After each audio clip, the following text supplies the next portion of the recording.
It's mailbag. All right, Shabazz tweets, who wins best trailer, Batman v Superman or Star Wars? Batman v Superman. Star Wars was a great trailer, especially considering what it was for. But if I'm going to be honest, and obviously Star Wars to me wins every time over anything, anytime.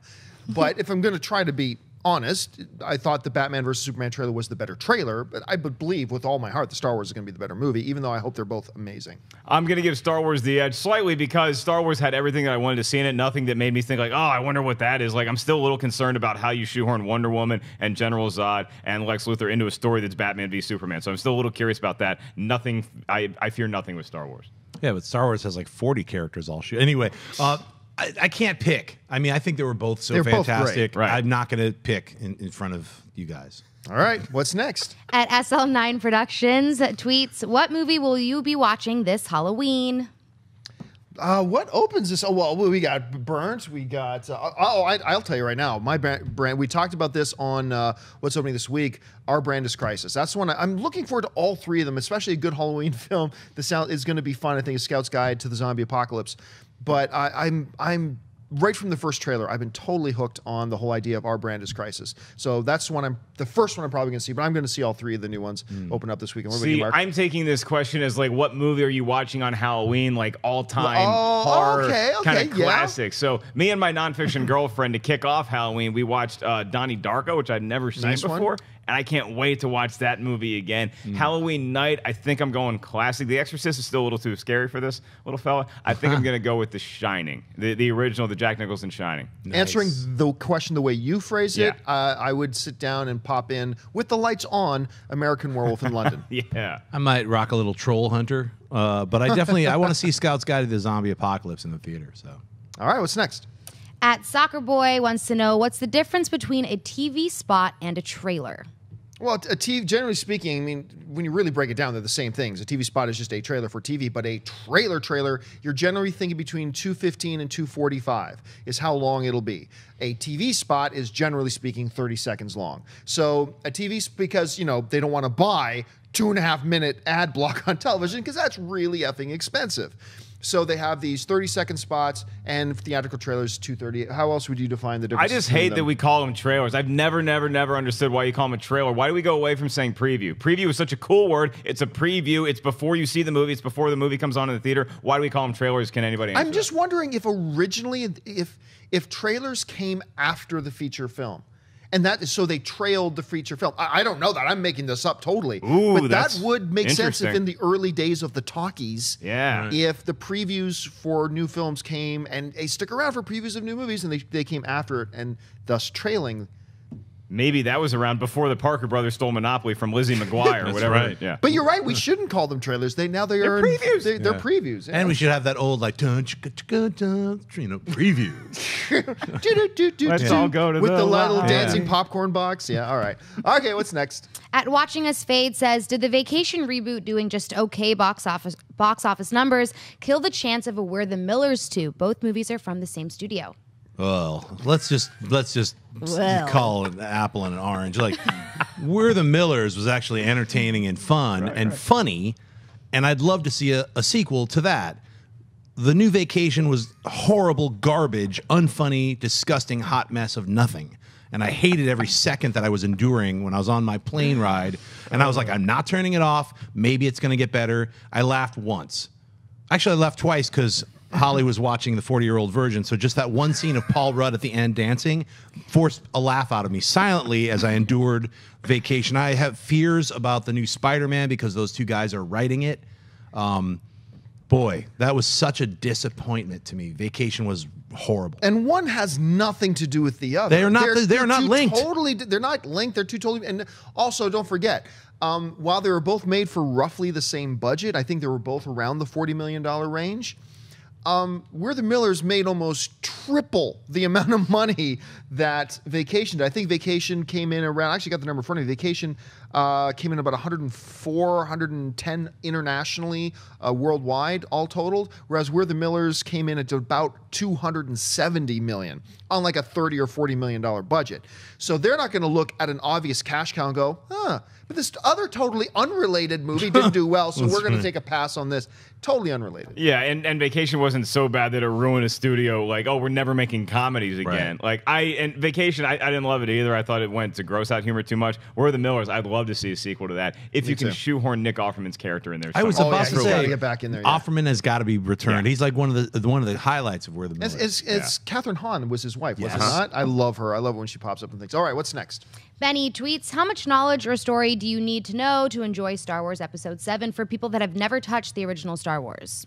As somebody who has not seen Star Wars Episode 7, that's very difficult to answer. I mean, I honestly don't know. I would assume they're going to not alienate anybody who hasn't seen the movies. They're probably going to make this movie in such a way that in the first 5 or 10 minutes, they will pretty much tell you everything you need to know. That being said, see Star Wars, Empire Strikes Back, and Return of the Jedi. You'll just be in much better footing to watch and enjoy Episode 7. I believe. Was it absolutely necessary?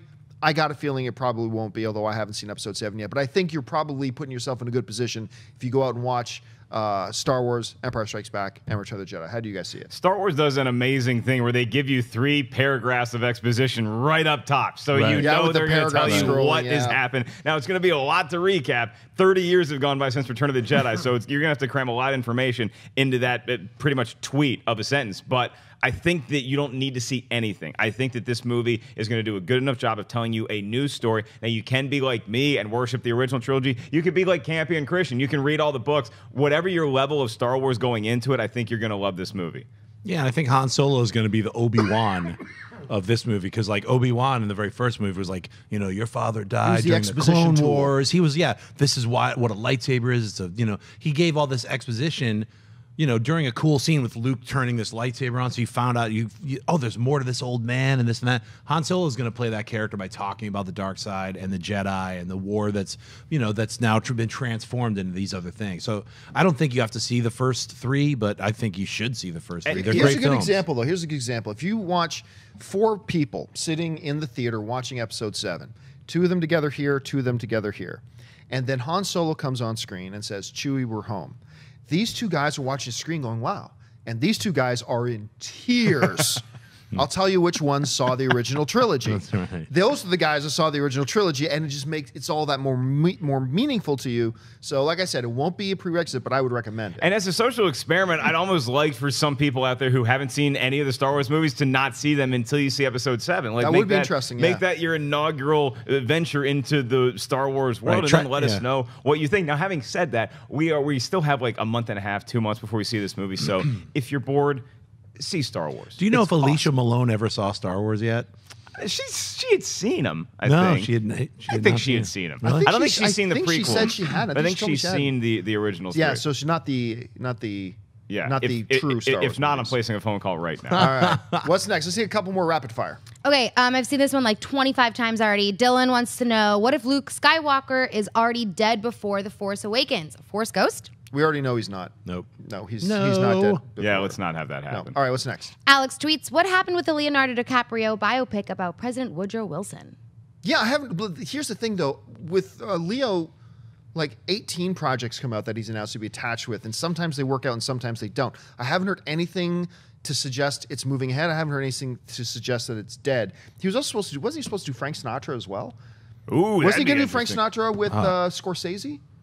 He's doing something with the next movie. His next movie is a Scorsese. He's probably going to do several Scorsese Right. movies, but I mean, I thought he was supposed to do like so. Who knows where his Yeah. project? I'd like to see him as Frank Sinatra, run into him as J. Edgar, and then they can just go back and forth. All right, what's next?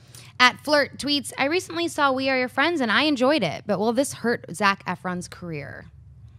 Yes. It's already hurt his career, and you're the only person who's seen that movie. I No, mean, that's no. the great things about movies. The great things about movies, no matter how good, how bad, whatever, movies are art and they hit us differently. And, you know, everybody else can say a movie sucks, but if it hit you a certain way that you enjoyed it, awesome. Then it's good that it worked out for somebody. It didn't work out for anybody at this table, but that's fine. I mean, if you enjoyed it, that's great.